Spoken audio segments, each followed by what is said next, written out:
Tonight, calls across the political spectrum for the resignation of Republican Senators Richard Burr of North Carolina and Kelly Loeffler of Georgia. They are facing strong accusations based on financial disclosures they themselves filed that one of the first things they did after they found out just how bad the coronavirus would be during closed-door Senate briefings was sell a huge amount of stock right before the market tanked. Both senators deny doing anything unethical. I'm joined now by Derek Willis, the ProPublica reporter who co-authored the story revealing that Senator Burr had dumped up to $1.7 million in stock. Also with me, Tim Mack, NPR's Washington investigative correspondent, who uncovered audio of Senator Burr privately raising the alarm about the coronavirus back in February, while the president was reassuring the public there was nothing to worry about. Derek, let me start with you and take me through basically these two senators and what they did and why they look suspicious. Sure. Well, I think the first thing to keep in mind essentially is that there's a timeline here, right? The senators, when they make stock trades or when trades are made on their behalf, they have to file reports with the Senate on a fairly regular basis saying what those were. And in this case, after that January 24th briefing for all senators about the coronavirus, in the days and weeks after that, we've had a couple of different senators file reports of stock sales. In the case of Senator Burr, the reason that we wrote about his activity was just because it was so out of the ordinary for him in terms of his trading activity dating back over the last year or so that we looked.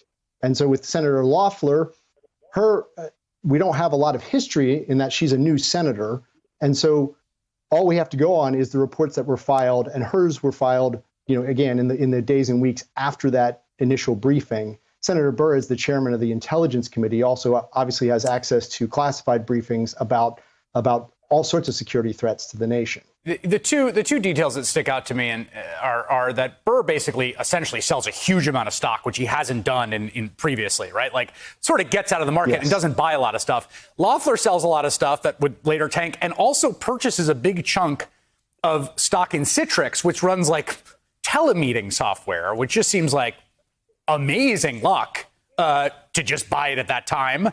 Tim, you're the one who reported on the fact that Burr behind closed doors was really concerned about the severity of this. And I want to play the audio that you unearthed of him telling sort of well-connected constituents at a meeting just how bad it could be. Take a listen. There's one thing that I can tell you about this. It is much more aggressive in its transmission than anything that we have seen in recent history. It's probably more akin to the 1918 pandemic. That was not the note necessarily he was striking in public. That's right. In public, he was saying that the United States was better prepared than any other time in its history, based in part because of legislation that he had helped author. Now, Senator Burr is an expert in public health and pandemic preparedness because he's been working on this issue for decades, almost 20 years. And the question is, with his expertise and his assessment, this very dark assessment of what was to come, why did he not share his assessment with the public? Now, the senator attacked you for your journalism. I didn't think he, frankly, landed any blows. But then there was, after your piece, there was a reporting on his stock sales. Have they given an explanation? Has Senator Burr given you or anyone an explanation for the sales, Tim? No, not for the sales themselves. They said that they had not done anything wrong. They say that the sales were made based on public information, that is, news reports, CNBC news reports, and not private information that it was obtained as a part of his role as a lawmaker or as as the Senate Intelligence Committee chairman. But not a general explanation of how that squares with his declination to tell the public about what his assessment was and how bad coronavirus would become. Yeah, well, this gets to the law here, Derek, right? I mean, so you can imagine a world in which Senator Burr is just a person who's very tuned in to news about pandemics, right? That he hasn't gotten he's getting in secret briefings, right? But even if he was just like a pandemic dude and he's like, this is going to be bad. The idea, first of all, that your first thought is to sell your stock and not to also go to the public and warn them, like, The question is, can he do this legally? Or is there legal liability under this new legislation called the Stock Act, which restricted how Congress can sell individual stock that Burr voted against? Does he have legal liability?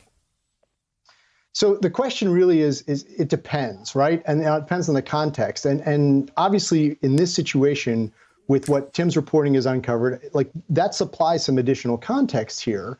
It's unclear in terms of exactly what his liability could be, but this is the sort of situation that the Stock Act was literally written to address, right? It forces disclosure, periodic disclosure that's more timely so that the public can see when people are in Congress are trading on information that they know, whether they get that from public sources or from private sources. The Senate Ethics Committee, the senator has asked for a review by the Ethics Committee. They certainly, they can look into this.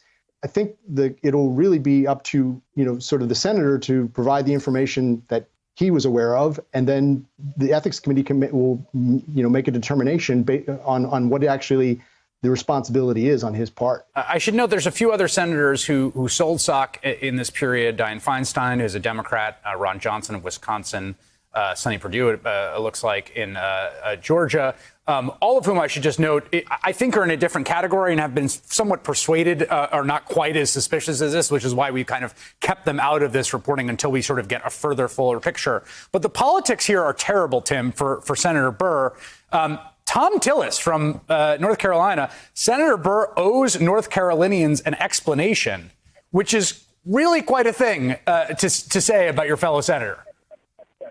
Well, Senator Burr is not running for re-election. Senator Tillis is running for re-election and obviously has to react. There's a lot of bipartisan outrage over this issue of stock selling. If there was inside information on coronavirus being traded upon, there are folks on the left and right united to say, hey, Senator Burr should resign or should at least explain how it is that he came to make these sales. All right, Derek Willis and Tim Mack, thank you both for being with me.